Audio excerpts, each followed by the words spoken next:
The Lancaster shudders beneath my gloved hands as I level her off at 12,000 feet. Below, the raw valley sprawls, factory chimneys belching smoke, rail yards gleaming under searchlights, the dark ribbon of the river cutting through Germany's industrial heart. Bomb bay doors opening, Hawk calls from below me, in the nose turret, whether he aims the payload. His voice is steady through the intercom, despite the flak bursts blooming orange and white around us. I grip the controls tighter.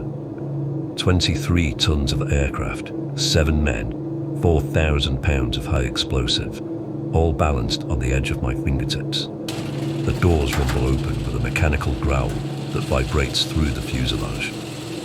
To starboard, Kip's Lancaster holds formation like a shadow made of rivets and aluminium. Even through the perspex canopy and the chaos of anti-aircraft fire, I can make out his silhouette in the pilot's seat.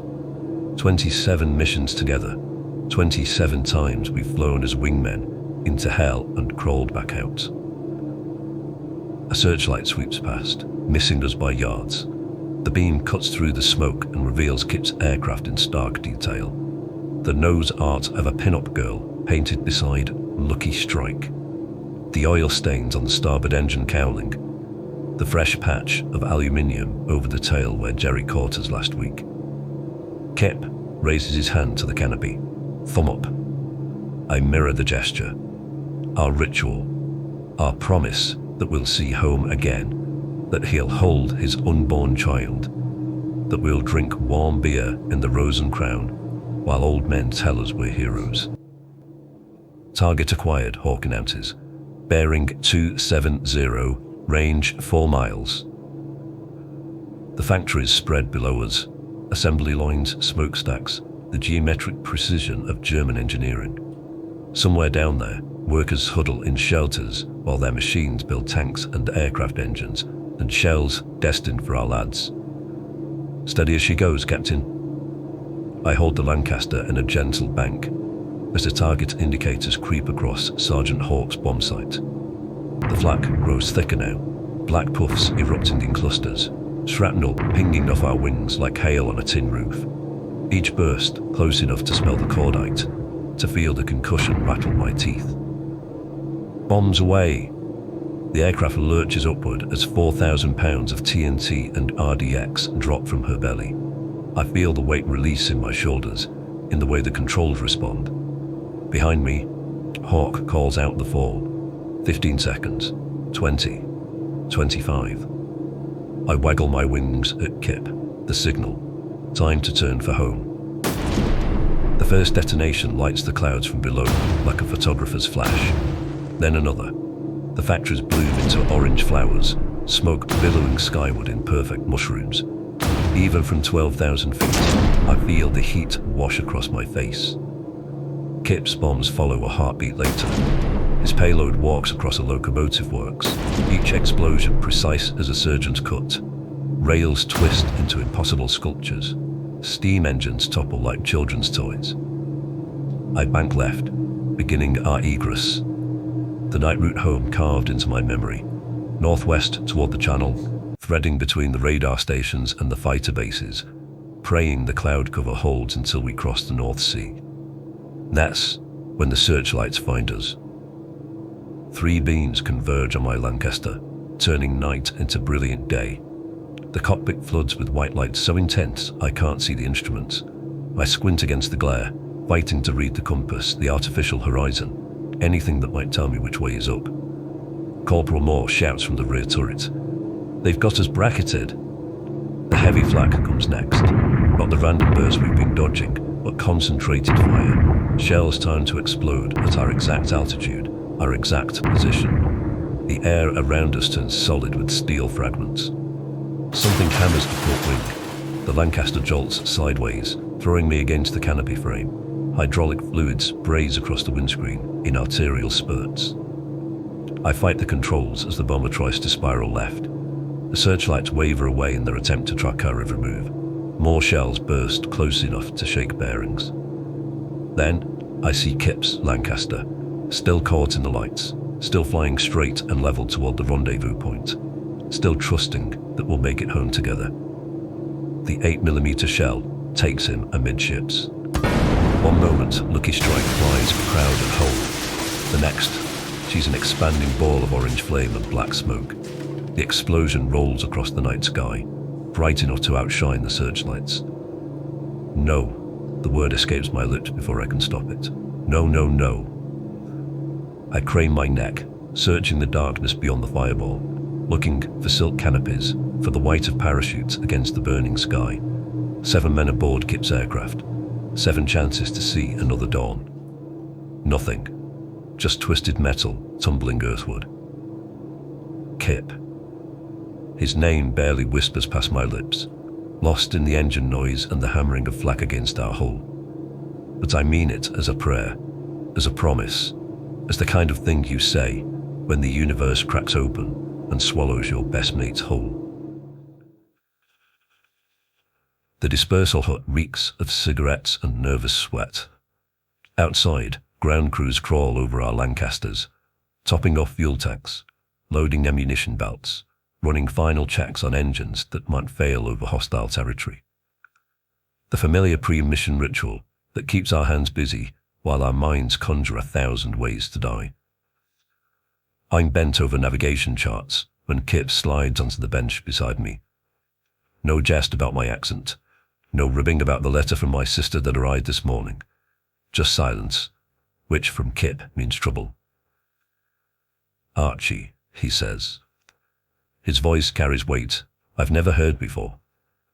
I look up from the route markers, our path through the flat corridors and fighter zones, and find him staring at his hands. What's eating you? I reply. He pulls an envelope from his breast pocket. Cream-colored paper, expensive stuff, the kind Marianne uses for correspondence. Her name flows across the front in Kip's careful script, each letter formed like he's carving them in stone. I need you to hold this, he said. The envelope feels warm from his body heat. I turn it over, noting the way he's sealed it with wax, a red blob pressed with his signet ring. Christ, Kip, you sound like you're writing your will, I said. Maybe I am. The words hit the room like a dropped bomb. Conversations die around us. Flight Lieutenant Radcliffe glances our way, then pretends to study his weather reports. Even the ground crew outside seems to move more quietly. It's just nerves. I slide the envelope back towards him. Pre-mission jitters. We all get them. No. He pushes it back. This is different. I woke up this morning and couldn't remember what Marianne's laugh sounds like. What kind of omen is that? When a man loses hold of the very things he's fighting for. You know she's pregnant, Archie. The envelope burns against my palm. I want to stuff it back into his pocket, tell him to write another letter tomorrow when his head's clear. Instead, I find myself folding it into my flight jacket. Bad dreams don't mean anything, I said. Promise me, Archie. His hand grips my shoulder. If I don't come back, she has to know. She has to have this. You'll be buying me a pint tomorrow night. Don't talk bloody nonsense. But his eyes hold mine, and I see something there I've never seen before. Not fear, we're all afraid. A certainty that sits in his chest. Swear it, he said. The words stick in my throat. Making promises about death feels like inviting it through the door. But Kip waits, and the silence stretches until it threatens to snap. I swear. He releases my shoulder, some of the tension bleeding from his face. Not relief, that would require hope, just a hollow satisfaction of a man who's settled his accounts. Right then, he forces his old grin, the charming mask that's carried him through 23 missions. Let's go drop some presents on Jerry's doorstep. The briefing officer calls for attention. Maps unfold. Target photographs pass from hand to hand. The machinery of war grinds forward, carrying us toward whatever waits over the Ruhr Valley. But the envelope stays pressed against my ribs. The Messerschmitt drops from the starboard quarter like a hunting hawk, its engine scream lost beneath our own 4 Merlins. I catch the muzzle flash first, orange tongues licking through the darkness, then the tracers streak past our nose. "Fighter, starboard high," I say over the intercom. Muller's cry cracks through my earphones before his rear turret erupts in answering fire. Twin Brownings hammer out their deadly rhythm, while I throw the Lancaster into a diving turn, 4 engines roaring in protest as I ask her to dance like a Spitfire. The German follows, lining us up patiently. His cannon shells punch through our fuselage, metallic screams that cut through the engine noise. Something vital gives way behind us. The bomber shudders, her nose wanting to drop, despite my grip on the controls. "He's coming round again," Moore shouts. Then his voice dissolves into static, and then a sound no man should make. "Moore." "Dennis, report," I demand. Silence from the tail. The intercom crackles with interference and what might be sobbing. I bank hard left. G-forces shoving me into my seat. The German overshoots, his fighter a black silhouette against the stars. For a heartbeat we're safe, but he's already coming around for another pass. "Tom, can you see him?" I asked the mid-gunner. "Got eyes on the bogey." Sergeant Tom Harker's voice carries its usual flat calm. "Coming in port side." The Messerschmitt's guns bloom again. This time, his aim finds flesh. Navigator Radcliffe screams, a sound that cuts through metal and bone. Then his station erupts in sparks and scattered papers. "James is hit," says Sergeant Alfie Carter, the wireless operator. "How bad?" I fight the controls as something heavy shifts in the bomb's belly, throwing off our trim. "Bad, Skipper, real bad." The fighter closes again, cannon shells stitching along toward our port wing. I can see the pilot's face in his cockpit. Young, determined, probably no older than Dennis. He pulls up for another diving attack. "Feathers, check engine 3. "Already on it." My co-pilot's hands dance across the instrument panel. She's running rough, oil pressure dropping. Another burst from the German. This time his shells find the port outer engine. It coughs, belches flame, then catches fire properly. Orange tongues streaming back along the wing. "Shutting down 3. Feathers kills the fuel flow and hits the fire extinguisher. The flames die, but we're down to 3 engines, limping home on a wing and a prayer. The Messerschmitt comes in from above, diving like a stooping falcon. His tracers reach for us, but Tom's twin Brownings find their mark first. The German fighter shudders as 303 rounds shoot through his engine cowling. Black smoke pours from his exhaust. "That's it, you beauty." I watch the fighter pull away, trailing smoke and losing altitude. The pilot will be lucky to make it home. Silence settles over us like a shroud. Just a drone of 3 engines and the whistle of wind through bullet holes. Then other sounds creep in. Dennis whimpering over the intercom. Radcliffe's laboured breathing, the smell of cordite and blood. "Crew report," I call. "Corporal Moore's alive but hurt." Tom's voice carries from the tail as he checks our rear gunner. "Took cannon fire in the legs. Conscious but bleeding." "James?" I check on our navigator. "Still here, Skipper." Radcliffe's voice comes weak but determined. "Navigation equipment shot to hell, but I can still plot a course. Just need a minute."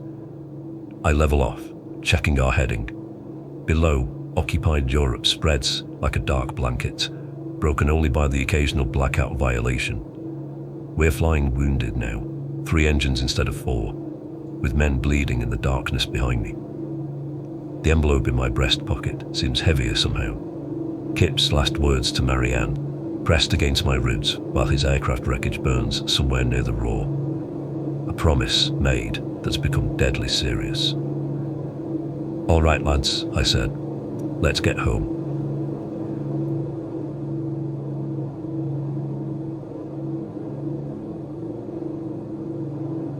The fuel gauges tell a story I don't want to read. Port outer tank bone dry. Starboard outer bleeding aviation spirit through shrapnel holes. The main tanks show barely enough to make the channel, if we're lucky. Crew, listen up. I key the intercom, weighing each word. We've got a choice to make. The bomber drones on through the darkness while I let that sink in. Below us, occupied France stretches toward the distant coast. Above, stars wheel in their ancient patterns, indifferent to our struggles. Fuel's low, I said. Very low.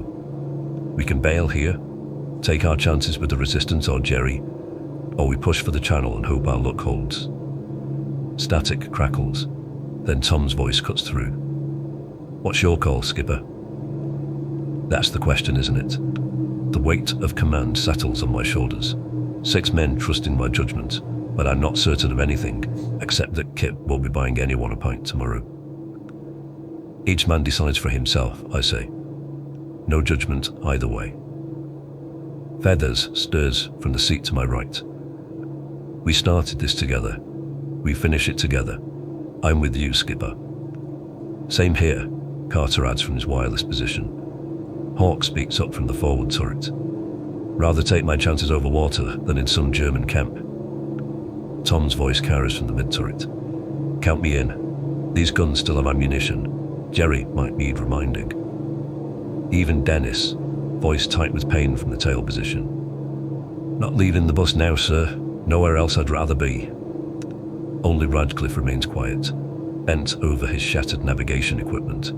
Blood seeps through the field dressing on his forehead, dark in the instrument light. James? I ask. Still plotting, Skipper. His voice wavers but holds steady. Reckon I can get us to the channel. After that, he doesn't finish the sentence. The envelope crinkles against my ribs as I bank slightly north. Kip's final words to Marianne. She'll never know how her husband died. The sudden bloom of fire, the wing folding back like origami, the way his aircraft tumbled earthward, trailing smoke and dreams. But I made a promise to him, a promise I intend to keep, if we make it home. If. Right then, we push for the channel. I ease the throttles, coaxing every ounce of power from our remaining engines while trying to preserve our remaining fuel. Tom, keep watching our 6. Carter, see if you can raise base. Let them know we're coming home short. Roger, Skipper. The bomber climbs slightly, 3 engines straining against gravity and doubt. Behind us, the Third Reich burns. Ahead, England waits across dark water. Between here and there lies everything that matters. Duty, friendship, promises kept in the face of death. The engines cough once, twice, then fall silent. 3 propellers windmill uselessly in the slipstream, silver discs catching the first pale light of dawn. The fuel gauges rest on empty, needles flat against their stops. Dead stick landing, lads. My voice sounds calmer than I feel. Everyone strap in tight. The bomber begins its inevitable descent, tons of metal settling toward the dark water below. I trim the aircraft, feeling for that sweet spot where she'll glide farthest before gravity wins. Over ahead, Skipper, Radcliffe calls out, voice stronger now despite the blood on his charts. Bearing 090, roughly 15 miles. 15 miles, might as well be 100. I ease back on the yoke, trading airspeed for altitude, stealing every foot of height the laws of physics will grant. The channel spreads beneath us, black as coal, touched with silver where dawn light skips across the waves. Come on, girl, I whisper to the aircraft. Don't give up on me now. The altimeter unwinds steadily. 8,000 feet. 7. 6. The coast of England emerges from the gloom. White cliffs catching the early light, that familiar chalk face that welcomed bombers home for 3 long years of war. So close, I can almost smell the grass, taste the tea waiting in the village cafe. 5,000 feet. Kip. I breathe his name into the growing light. Help me get them home. Something shifts in the air around us. a subtle change in the aircraft's attitude, as if invisible hands have reached up from below to steady our wounded wings. The bomber's nose lifts fractionally, the controls responding with newfound grace despite the dead engines hanging silent on either side. The rate of descent slows. Not much, perhaps only a few feet per second. But in our desperate situation, it feels like a miracle. Enough to matter. Enough to stretch those precious miles ahead. Enough to kindle hope in the growing dawn light. I feel it in my bones. This change. The way she holds herself now. This battered machine that's carried us through hell and back. As if Kip himself has taken hold of the other set of controls, steadying her flight path with that sure touch I remember so well.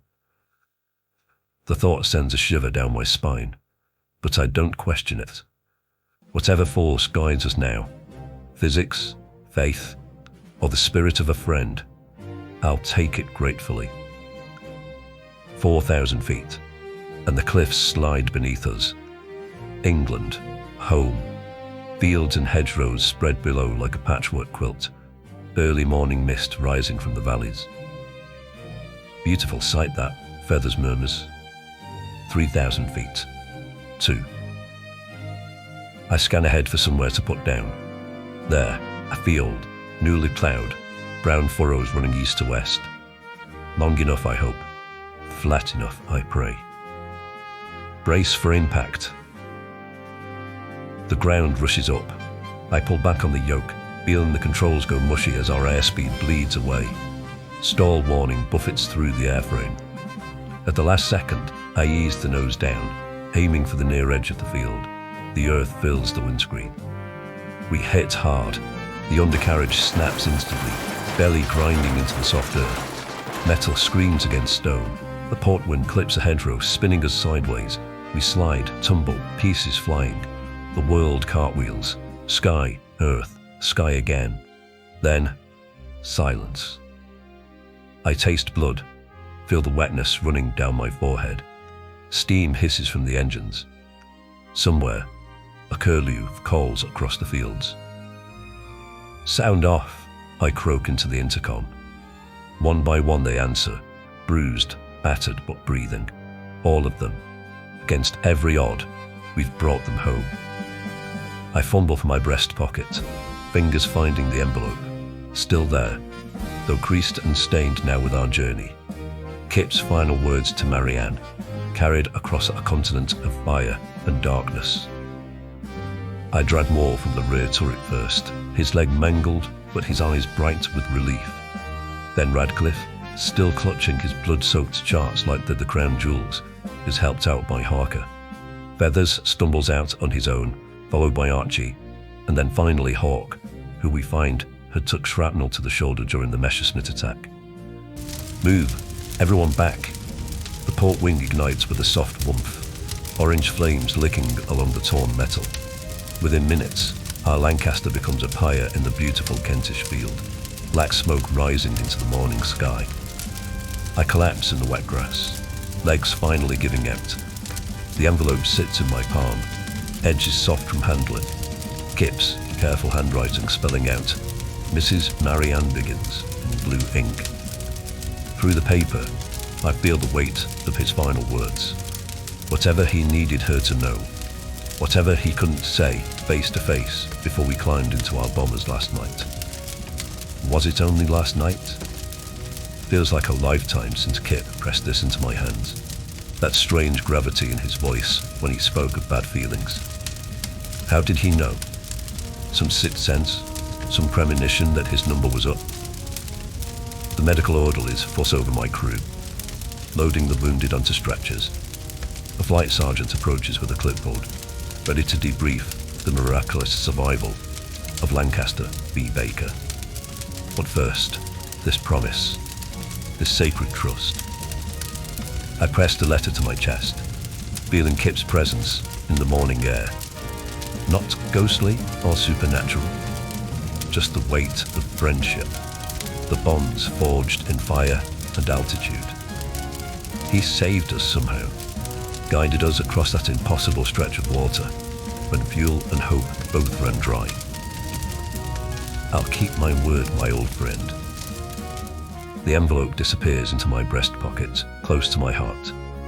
Soon, I'll catch a train to London, knock on a door in Islington, face a young woman who doesn't yet know she's a widow. I'll place this letter in her hands and watch her world crumble, then somehow help her rebuild it. The flames consume our bomber completely, metal twisting in the heat, but we're home. All of us who could come home. The rest is just keeping promises.